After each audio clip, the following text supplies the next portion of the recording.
Mr. Chair, your last work session is the Social Services Annual Update. Ms. Grant and Ms. Rogers.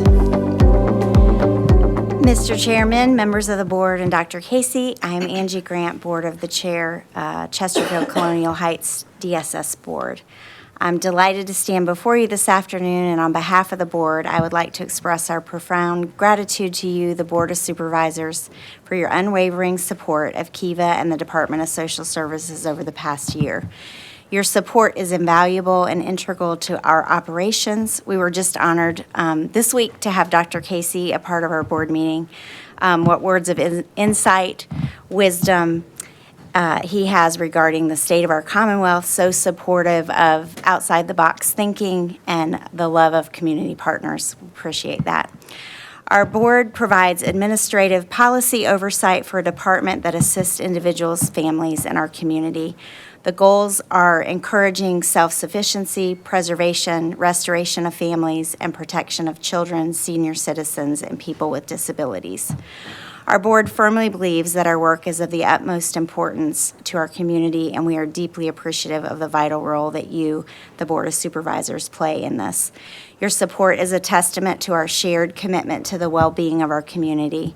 Serving on our board, we have Mr. Engel. Your representation of the Board of Supervisors has been invaluable. We're grateful for your service and your expertise. Also representing the board is Dr. Shauna Mayo, Kathy Robbins, Jay Payne, Juan Santacoloma, Mr. Chris Coleman, Lori Kombucha, and Richard Yates. Many of them are here today. We would also like to thank Dr. Worsley, representing the county administration. Your continued guidance and support are deeply appreciated and have been instrumental in our work. Today, our board would like to brief you on the successes and challenges of the past year and the new opportunities that we'll have. We have asked Kiva Rogers, our director, to come and present this report to you, but before she comes, I'd like to say a few words about Kiva. Kiva has become a friend. I've known her for a very long time now, and I love her dearly, and I love the fact that she comes to us with professional, obviously, support and insight for the department, but also as a foster adoptive mom and the insight that she brings with that. She's led this department since 2016. She's led with excellence over the past 9 years. She's a leader with vision, grit, a heart for her employees, and a deep commitment to providing effective, efficient, and quality services for our customers. We are incredibly fortunate to have her as our director. Working alongside of Kiva is an exemplary team. Eileen Fields, who serves as her administrative assistant, Danica Ricks, Latoya Cathcart, Karen Riley-Jones, and Raishana Addison. They each have extensive experience and expertise, and this team, along with Kiva, is second to none in Virginia.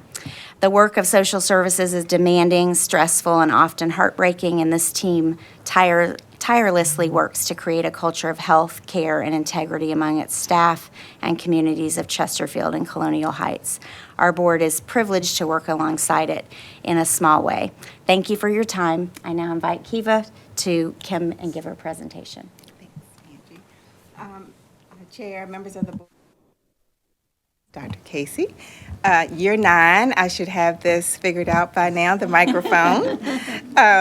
Chair, members of the board, Dr. Casey, I really am grateful to have an opportunity to start our presentation by sharing with you our new strategic plan that we launched in January of this year.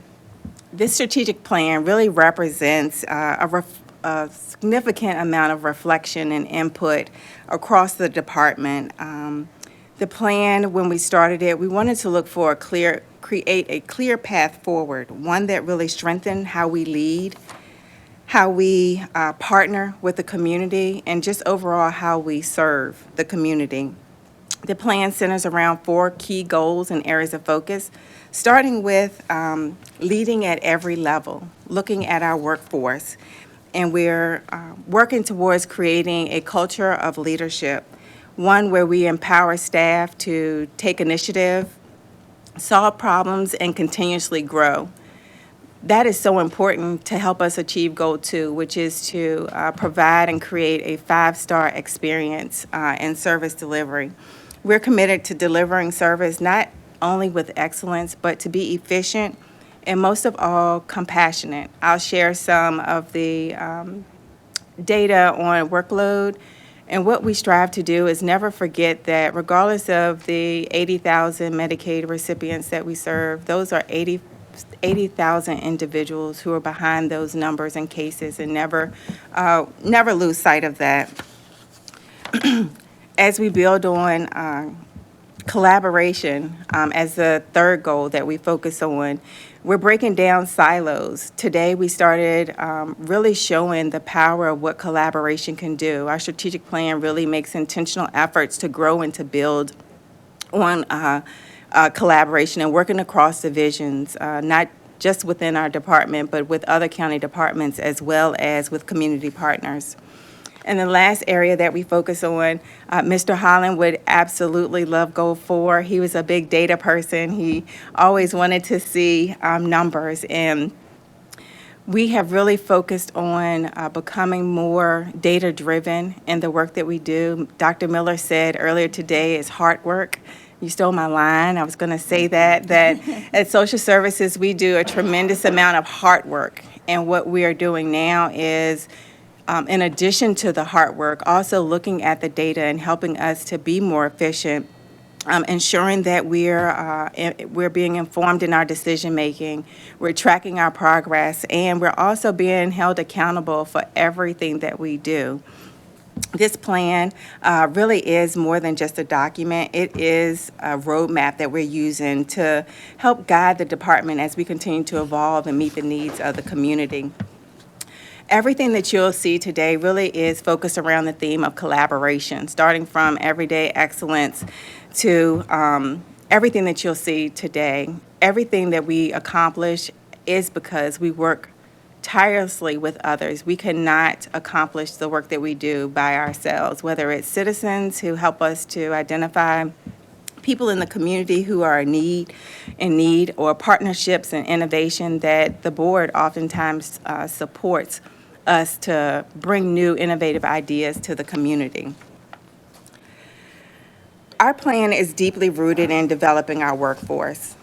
As we look at, this is just a snapshot of our workload over the last year. I highlighted the 4 areas where we've seen the most significant increases in our work, beginning with adult protective services, which saw a 23% increase in investigations of abuse, neglect, and exploitations of seniors. Our crisis assistance team experienced a 21% increase, and that team is going to be the teams. Ms. Snyder reached out to me the other day with someone who lost their electricity. That's the team that works with individuals who are experiencing life crisis, whether they're experiencing homelessness, loss of electricity, or if they need glasses and don't have insurance to pay for glasses. I wanted to highlight that the Medicaid program, while we saw an increase in applications, the number of recipients actually decreased by 10% in FY25. Last year when we met, we spoke about unwinding. That was what we were in the midst of last year. We saw a significant, a 10% reduction in our recipients, but what we also saw was a significant increase in new applications as well as appeals. So it's going to take a little while for the numbers to stabilize. As people lost insurance, they reapplied or they appealed to try to see if there was another way that they could continue to receive benefits. Our foster care area also received a 16% increase in children who entered into the department's legal custody. Our traffic within the lobby, while down at 23,000 visitors, it's down as well. Dr. Miller, did you want to? Okay. Forgive me for interrupting. I'm curious to know, with the increase, do you think that's the result of increased population, or do you think there's something else going on? I think that it can. I think it's a combination of factors. When I think about the increase of adult protective services, I can't believe we're still talking about the pandemic, but we have seen the trajectory since the pandemic has just year over year continued to increase. We remember that during the pandemic, that population was hit very significantly, whether it was they're in nursing homes or people could not come into their home for an extended period of time to provide care. So what we're finding is that more people are making referrals, the investigations are a lot more complex, but that they're now, in response to that, we've seen like a rallying around that population. I can definitely say that with the foster care numbers, some of the things that we talked about actually at our board meeting, we're getting more data at our board to kind of help paint the picture of what's happening because we're seeing the increase in foster care. What we've had to do is really look at it systemically, where our foster care numbers are increasing, where you look at kids who are in the juvenile detention system, those numbers are going down. And so what we're beginning to see is that we're seeing an increase in foster care with our older young people who are coming into care. So I think it's a combination of systemic factors as well as population things that are going on. Specifically with adult protective services, are you finding that the situation is that you have multi-generational in the same home that's creating this kind of a situation? Like, are you seeing trends there at all, what that might be about? I can't say that I've seen a lot of trends of multi-generational. Our highest area is going to be self-neglect. So people who are trying to stay in their homes no longer are able to care for themselves, experience a medical crisis happen, and still try to stay in their home. That's our fastest growing area, is going to be self-neglect. So as the population ages, we'll likely see more of that. You're not seeing necessarily where you have they're in danger from another, like a parent or for a son or anything like that. You're seeing that Adult Protective Services falls under that they're just not having the adequate supports necessary Correct. for them to take care of themselves. Correct. Got And it. the Okay. complexity of Adult Protective Services is unless they've been deemed incompetent, they have the right to make decisions. And so our team really has to try to engage with seniors who are very independent and have lived independently for, 80 plus years and then experience a crisis. And so helping them to see that they need help, trying to do it in the least restrictive way that we possibly can is the work that team is really working on. So essentially, aging population is what's going to Yes. contribute to this. Got it. Yep. Thank you. All right. Sorry. One of the areas I wanted to highlight where we just talked about the realities of the workload are some really great things that we're seeing with our workforce. Despite the challenges where increasing caseloads and things of that nature, we've been able to, over the last year, really taken a strategic effort to stabilize our workforce. We've experienced a 4% reduction in our turnover rate from last year. We are the closest that we have been since the pandemic and the Great Resignation. So we're really we're not where we want to be, but we're much closer to the goal that Dr. Casey established for us of 11% actual turnover. So that's going to be traditional turnover minus retirements and probationary separations. We also have reduced our vacancy rate by 7%. And it has been through targeted efforts, looking at areas, again, using data, looking at areas where we're seeing the highest turnover, greatest vacancy, and really leaning into coming up with strategies to improve those circumstances.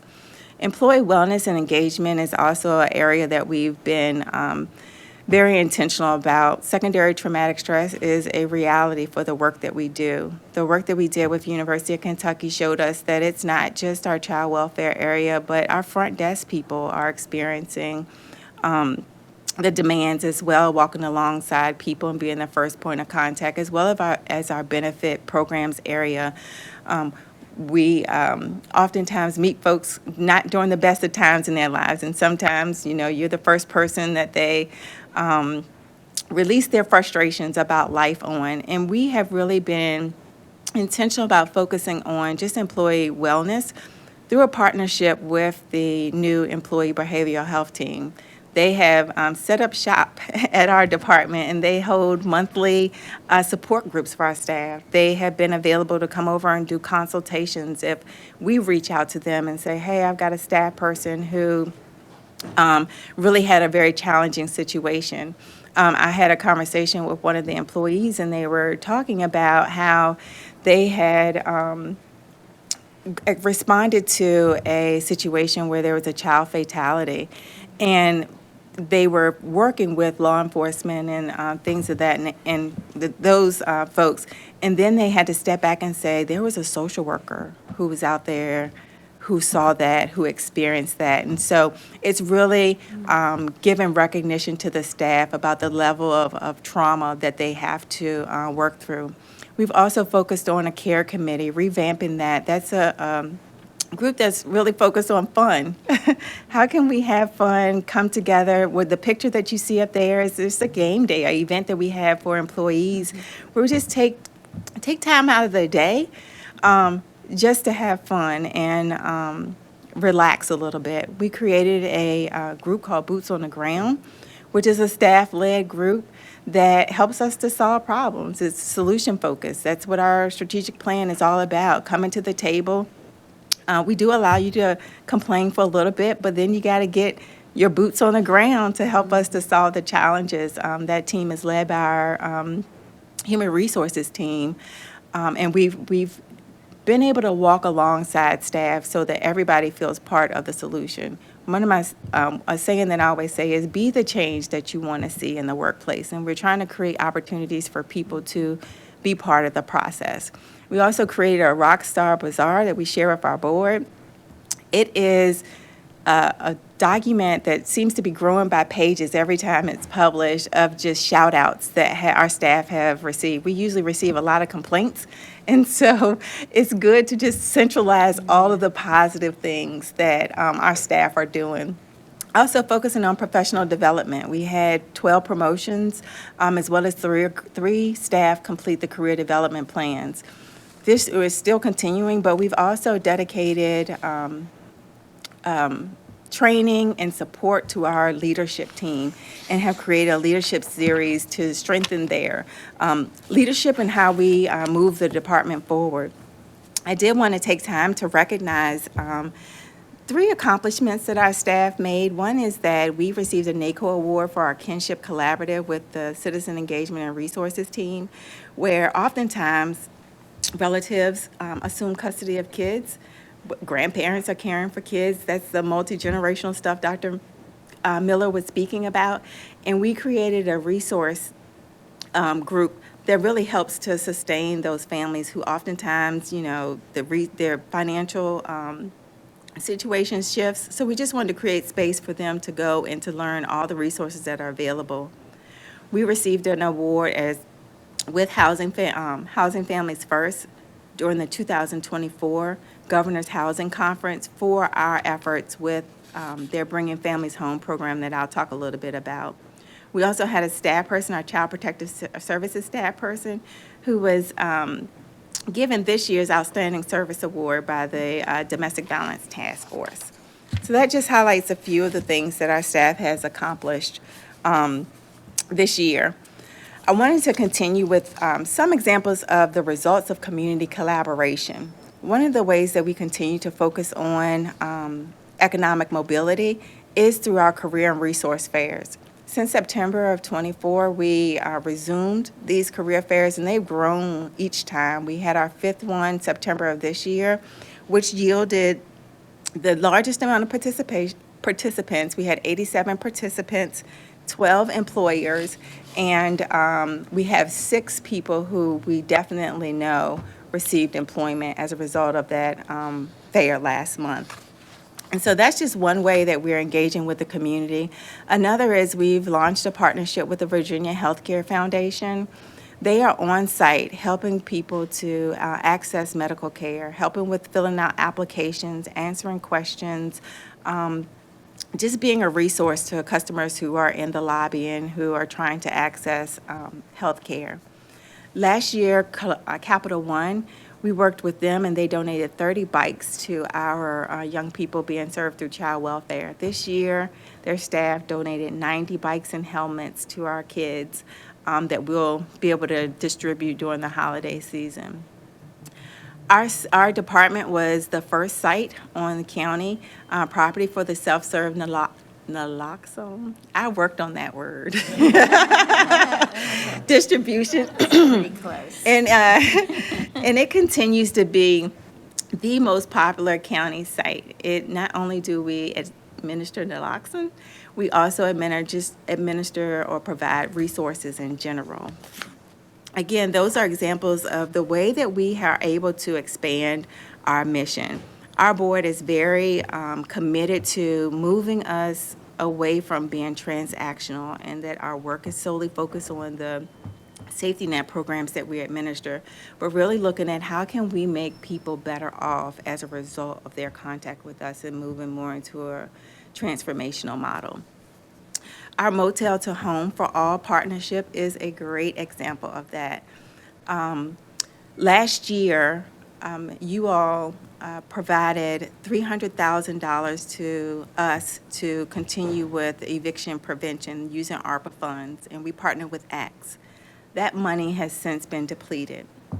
Through initially Trinity United Methodist, they donated almost over $30,000, and then they brought on St. Mark's, and so we've received over $40,000 of funding through our partnership with the faith-based community, which has allowed us to serve an additional 19 families after funding had been exhausted.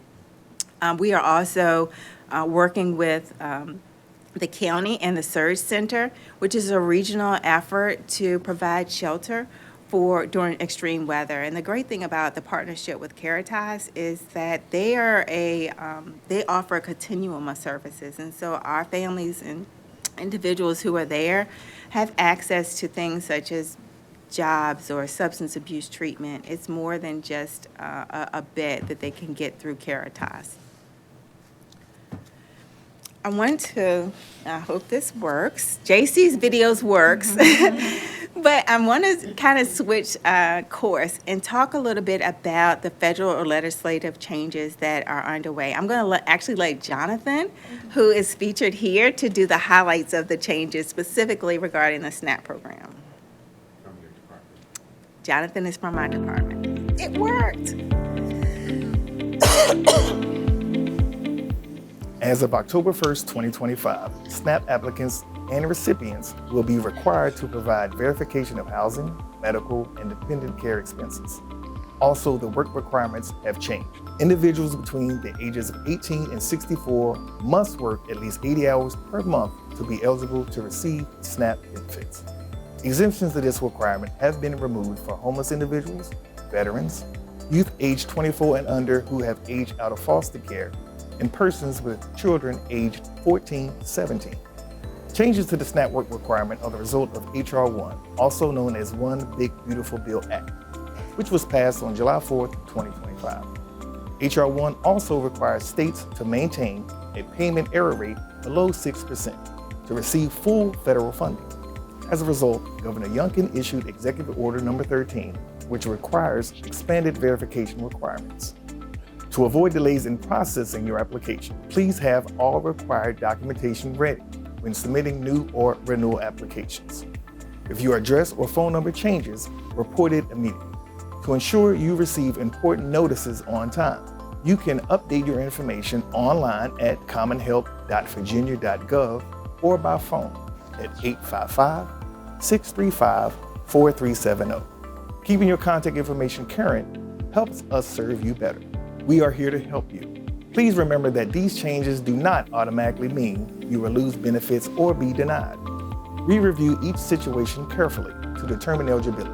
If you have been asked to provide verification, there are several convenient ways to get them to us. Upload online at commonhelp.virginia.gov, Email them directly to us at dssdoc@chesterfield.gov. We accept both pictures and screenshots. Visit your local library. They will assist you in sending documentation to us. Mail or hand deliver them to our office. Thank you. That video was done very quickly when we received some additional information from the state. In less than a week, the Constituent and Media Services worked with our staff to pull together a put together a plan, a campaign to really help inform the community about the resources. Wanted to make sure that people knew what now would be asked of them when they came. Before I move on to the Medicaid changes, I did want to highlight and stay with the SNAP program that some of the changes that we're currently facing and planning as it relates to the government shutdown. We received word that at the end of the month, currently, unless the appropriations are made, that SNAP benefits will not be distributed for the month of November. And so once we received that information, we began planning locally, meeting with our food partners, trying to identify how we could meet the needs of the community. Since that time, regional efforts have also begun, and we're meeting regionally every other day to ensure that we stay on top of the changing landscape as it relates to the SNAP benefits. When we're looking at impact, currently we have for Chesterfield almost 15,000 benefit cases. That equates to a little over 31,000 SNAP recipients. And so we're working now to address things such as messaging. We've reached out to the Virginia Department of Social Services and asked them that any messaging that they do, that they please communicate to the public the limited role that local departments play. It's an effort to reduce the traffic at the department. We've taken precautions and working to create contingency plans so that customers as well as staff are safe and prepared should there be an influx of folks. So I did want to highlight that and share that with you, but we're continuing to watch that and ensure that we are planning and prepared for the impact for our residents. Question for you. Sure. 15,000 recipients currently in Chesterfield County receive SNAP It's 15,000 cases. cases. Individual recipients is 31,305. Okay, 31,000. What's the total dollars for that? I have September's disbursement.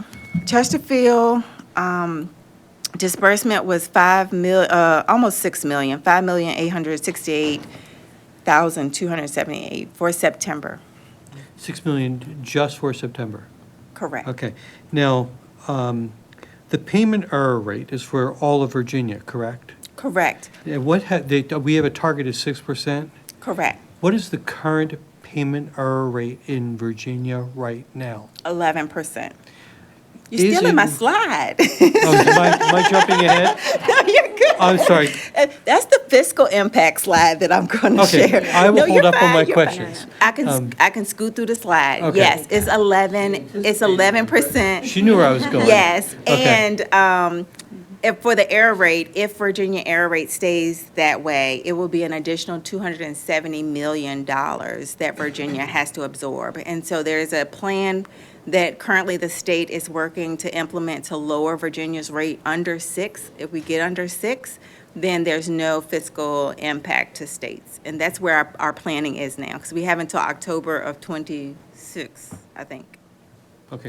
I'll hold up on my questions. You're probably going to answer them. Okay. So, hold on. And 3 more slides. 3, that's it, and I'm almost done. The legislative changes with Medicaid are really focused on the Medicaid expansion recipient population. And that population, the change for residents as well as our staff is that we used to have to do annual redeterminations. We now will have to do it every 6 months. The other is the 80-hour-a-month work requirement. that is going to be required. And so we're continuing to build on our collaboration, looking at how we can partner using our career and resource fairs to meet the needs, just trying to be innovative in how we can make sure that anyone who wants a job, we can help them to get one. Leveraging our partnership with economic development, they've been tremendous partners in this work, helping us to stay abreast of and connected to employers who are coming into the county. This is our fiscal impact slide. I kind of already shared about the SNAP error rate and the potential $270 million impact to the state. Virginia has not communicated what that would be in terms of any cost passed down to localities. As soon as there's clarity on that, I'll definitely be sure to communicate that. But what we do know is that the legislative changes also created an administrative cost-sharing model shift, where before it was 50% federal and 50% state. It's now 25% federal and 75% state. The local fiscal impact we're looking at is about an 8% increase, which is about $278,000. And so we've been working with Matt and Gerard to look at making sure that we are taking that into consideration as we plan for FY27. Did I get your question? All right.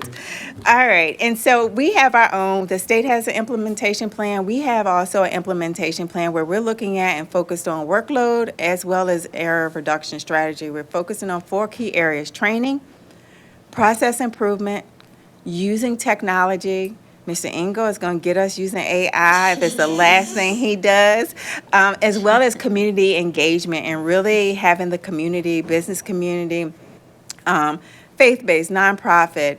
Some of the work requirements can be, done in the community, doing community service type things. And so we're really trying to leverage everybody's input to get us across the finish line. I'm going to end with where I started, which is highlighting the tremendous impact that collaboration has. This year, we held our first back-to-school event for our young people who are in the department's custody. We had a great time out at the Harry Daniels Park. It was through the partnership of folks like Clover Hill, which is the church that our lovely board chair, she's the pastor's wife or first lady. Sure. All of that. Sure.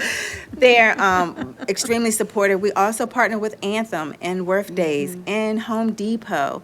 It was, people gave free haircuts. We had a game truck out there. We had backpacks. Just a really great opportunity. We're looking to grow it even more next year, but it was really an opportunity for, it's usually a tough time before kids go back to school, that we can kind of help them to get ready, geared up to start working on their reading and make sure everybody's reading on the 3rd grade level. What was it, Dr. K? Yep, that's all that we're focused on. So, Everyone is at 3rd grade. Yes, everyone said. That's right. Again, I just wanted to thank you for your unwavering support over the years. I think that this board has definitely for the last 9 years have been instrumental in just the department really going in a different direction, a needed direction where we could respond to the changing needs of the department. We're continuing to do that. Having been there for 20-some years, I always say, if there's something that we're still doing, that we were doing when I started, we need to change it, because there's no way that we should be doing the same thing we were doing 20 years ago. So I appreciate all of your support to make the needed changes so that we can best meet the community's needs. Board members, any questions, comments? I do want to clear up a little bit on the AI. So there's a lot of data that has to be computed individually for each case, one at a time, by a person. And I want to get it to where we don't have people's time being taken by something that could easily be calculated through other means, not to use AI to take the place of people that are doing the work in the field on the ground. So just wanted to make sure I cleared that up. And again, I want to thank you for having the outlook that we need to leave people better off than we found them, not just continue to keep helping people stay in the same situation they're in. I think that's very important. So thank you. Thank you.